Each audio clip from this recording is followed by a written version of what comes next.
Hi there everybody, this is David and welcome to New RPG News. We have a ton of stuff to talk about today, starting with some giveaways that I do want to go over. I'm giving away a ton of different stuff and I do think that that's worth a sub, as I do try my hardest to hit to 100,000 subscribers by the end of this year. With your help, your like, and your sub, I know that I can get there. So, just last week, I started partnering up with Mecha Japan, and then they decided to go ahead and do a giveaway. And I talked about this last week, but the giveaway's still going on. It's going to be going on from 2 weeks from since I sent the tweet, so 2 weeks of last Saturday. So it will close next Saturday.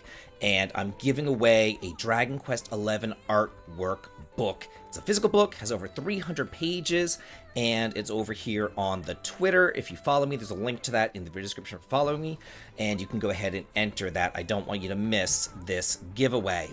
Another giveaway that I'm doing is for Metaphor ReFantazio, because why not? I got an email from Atlas and Xbox, and they were like, hey, do you want to give away a code for this game? And I'm like, yeah, duh. So, it's Xbox only, and it's North American only, but it is what it is. It's for the Xbox Series X or S, and again, it's over on my Twitter. If you want to enter this, this will be live for 1 week from the date of the tweet. I will be picking the winner 1 week from that. And then the final giveaway that I have is for Beloved Rapture, an SNES-inspired turn-based RPG that's inspired by Lunar, Chrono Trigger, and Lufia 2. I have 5 keys to give away for this over on the PC. Again, it's on my Twitter. Again, it will be running for 1 week, so be sure that you head on over to the Twitter, that you follow me, and you enter in all these giveaways. I just don't want y'all to miss out on that. And speaking of Metaphor, check this out. Metaphor ReFantazio shipments and digital sales top 1 million on the day of launch. On the day of launch. That is insane. That is so freaking cool. So all these people, turn-based is dead. The only reason why people still have turn-based is because of system limitations back from the NES days. No, bitch. People like turn-based. Turn-based is here. Baldur's Gate 3, turn-based. Metaphor ReFantazio, turn-based. All these great games. Persona 5 Royal, turn-based. They're doing gangbusters here. And hopefully, a certain company out there sees this and they're like, maybe we should take our 17th entry of our franchise series and make it, I don't know, turn-based. Speaking of that company that shall remain nameless, Dragon Quest HD 2D remakes include a surprise if you play them in chronological order. This is from Yuji Horii himself. So just anybody who's wondering, you might think that the chronological order is, 1, 2, 3, but it's not. The chronological order is 3, then 2, then 1. It's always been that way ever since the NES days. It's always been this way. This is not a retcon thing or whatever. But yeah, this is really cool. It says right here, for heroes planning on playing through these titles in true chronological order, it seems that you'll be rewarded with a little bit extra at the end. Series creator Yuji Horii apparently hinted at how the first 2 titles would include some additional elements, including a new discovery and a bit of surprise. So if you do play these in that new order, you can look forward to some kind of exciting and unexpected surprise. I remember back in the day, I played them in the original release order, 1, 2, 3, and I loved them. I think that it really worked the way that they did it. But this order is completely acceptable too. It is the chronological order, and I cannot wait to play these games again in their order and see what that unexpected surprise is. Maybe there's going to be like, I don't know, some sort of like dungeon, kind of like Kefka's Tower, where you can like choose between the 3 different parties, and you can go through one of it with the Dragon Quest 3 party, another one with the Dragon Quest 2 party, another one with the Dragon Quest 1 hero. So who knows what they're going to do, but I am totally looking forward to it. Speaking of Dragon Quest 3, we have some more details on that, including the Monster Arena tournaments, rescuing monsters, and more locations. So there is a Monster Arena tournament, and I, again, got a chance to play this about a month or so ago, and I did play the Monster Arena tournament and talked about that in the video that I did going over my experience with this remake. So in the original version of the game, basically, it was just kind of like a gambling thing. You would go there and you would bet, and you'd be like, oh, I think that this team can beat this team, or whatever, and you'd get gold if you did it. But now it works almost kind of like a Dragon Quest Monsters game, where you can go around the world and you can find various monsters and you recruit them. and you bring them home to Monty, the monster master, or whatever he is. And then whenever you have a team of 3, you can enter them into the monster arena, and they can fight subsequent rounds of other monsters. So that's really cool. And it says here, rescuing more than one of the same species of monster will make that type of creature even mightier. So you can rescue, like, you know, a regular babble and then a metal babble, and then the babbles will become stronger or something like that. So that's pretty cool. You can win prizes and seeds and equipment and all that kind of stuff. It says here that you can go ahead and recruit these monsters, and you do not need a monster master in order to recruit these monsters. Your hero recruits these monsters. I know this for a fact. Because whenever I played the game, I recruited it with the hero. You do not need the monster master job class in order to recruit monsters. Anybody can do it because you always have the hero. So this is what it looks like. You have your little monster team or whatever, and then they go through and they fight. You can change tactics. You can't control them manually during these fights, which is typical of a Dragon Warrior Monsters game, but you can control their tactics. It says right here, rescuing more than one of the same species of monster will benefit your critters. For starters, the first monster that you rescued from that species will level up. That monster's species strength will also increase. Not only does this boost your monster's attributes, it can also allow them to learn new spells and abilities, making it easier to triumph in tournaments. So it looks like here they got more Restless Armor pals, which leveled up that species and leveled him up right there. Here he is recruiting a babble, so that's really cute. It says here though, some critters will flee when exposed to certain sounds, smells, or people. In these cases, try using an ability that lets you approach quietly, or an item that can turn you invisible or mask your scent. So maybe using like the Thief's Tiptoe to allow you to approach quietly, or using the Wizard's Invisibility spell, or the Invisibility Herb that originally you only used one time in Edinburgh in the game. It was kind of useless. But, you know, now you can actually use that in order to mask your scent or go over to these monsters. However, if you do have a monster master or a monster wrangler, I should say, if you do have one of those in your party, it will say it'll stop friendly monsters from fleeing whenever you do approach. They also possess the animal instinct ability, which allows them to sense how many cordial monsters are nearby. Monster wranglers can also learn more abilities in line with the number of monsters that you saved. So it seems that whereas every other class gains abilities based upon how you level up, they work a little bit differently, and they gain abilities based upon how many monsters you rescue. So that's pretty neat how they're doing that. It shows some pictures here of Romaria, also of Moore Village. So yeah, just a lot of really cool stuff here. We have a new trailer for Mario & Luigi Brothership. It's an overview trailer that talks more about Concordia, combat mechanics, and the power of Luigi logic. It's a 5-minute trailer.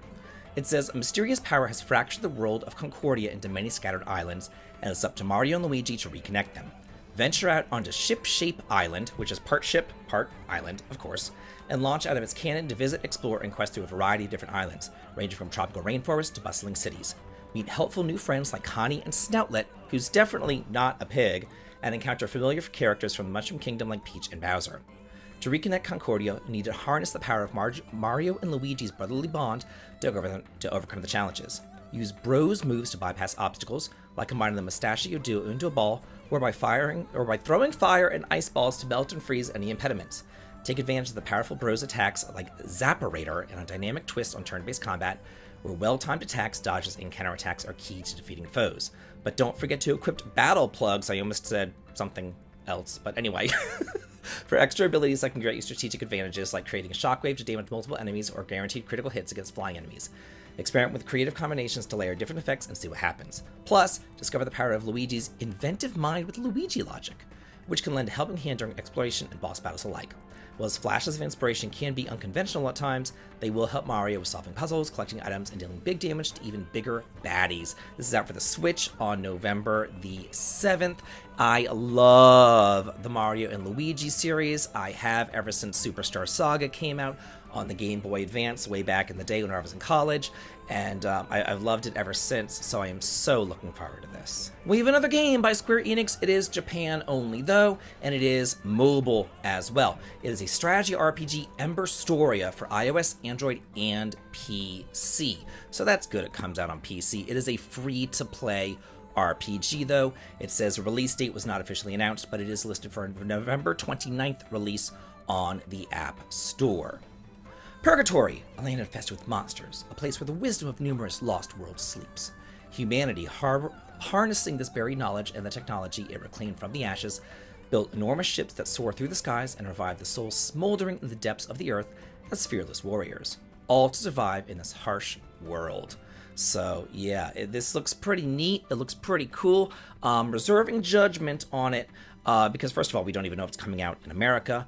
Number two, we don't know how bad the gacha is going to be. I've played some gacha games that aren't that bad, so don't just think, oh my god, gacha, it's the worst thing ever. I've played some pretty decent gacha games in my time. Former Disco Elysium developers established Dark Math Games to develop Detective RPG XXX Night Shift.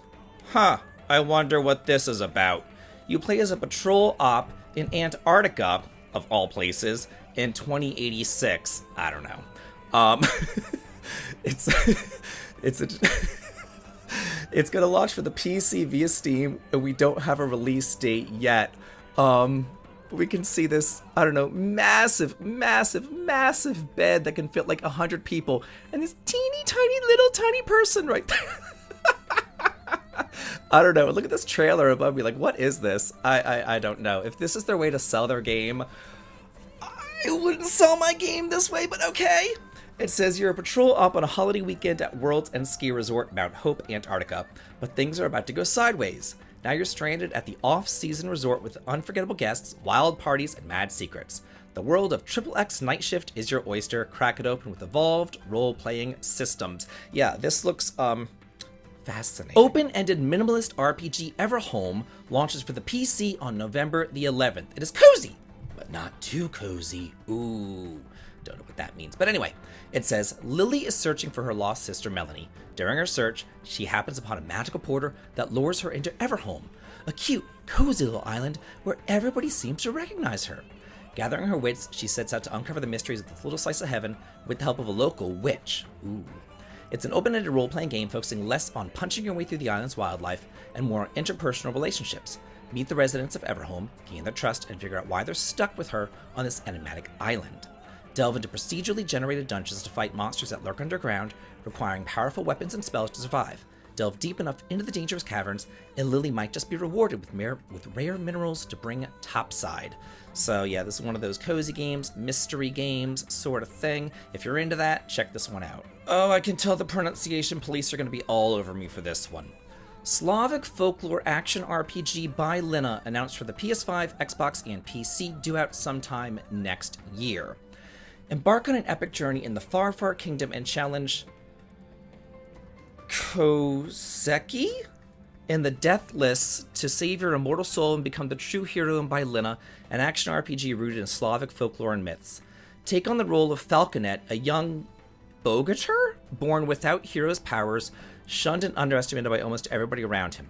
Conquer numerous ordeals, overcome insurmountable odds, and become a legendary hero whose tales will be told for ages to come. Falconet dreams of following in the footsteps of his father, a fabled bogatir, but during what seems to be a simple task, he finds himself in the dark and mysterious far, far kingdom where he meets his demise. To his surprise, the young hero is revived by a mysterious spirit with whom he must now share his body.